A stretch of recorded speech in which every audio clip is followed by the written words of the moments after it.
Kita sekarang nyampe pasar Ngerahu guys. Ngerahu Bojonegoro. Le ngawur ya. Endi?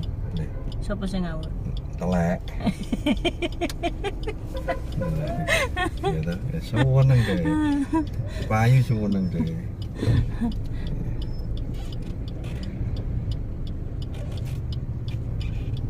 Cek tuh guys, aku ki mau guyu sandalan-dalan guys gara-gara Itu bisa dalan-dalan. Gak kata-katamu sing karo guyu sak dalan-dalan ku piye maksudnya? ya tuh. Gara-gara ono plang bakul telek titik kan ya lagi ngerti ngono lho Ya guys. cok ngomong ngono ya aku ora ngomong sing tersinggung ngono lho. Ya terus tak takoki, iki cara telek jenis apa?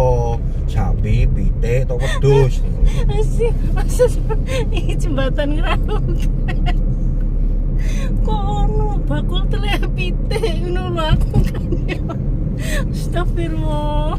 Diplang sisane. Terus tak kandhani. Piye? Dodol telek iku haram, makane iki ku ora tau tak dol ngono lho. Cara aku adol soalnya aku kena haram ngono. Bojo telek ngene iki guys. Bojone sampe didol. Loh, aku ora ape adol, aku cuma ngomong adol telek iku haram, makane iku ora tau tak dol. Apa sok bojo telek kuwi to? Iku tak kandhani. Iya wes. Lek telek iku. Wes guys wes.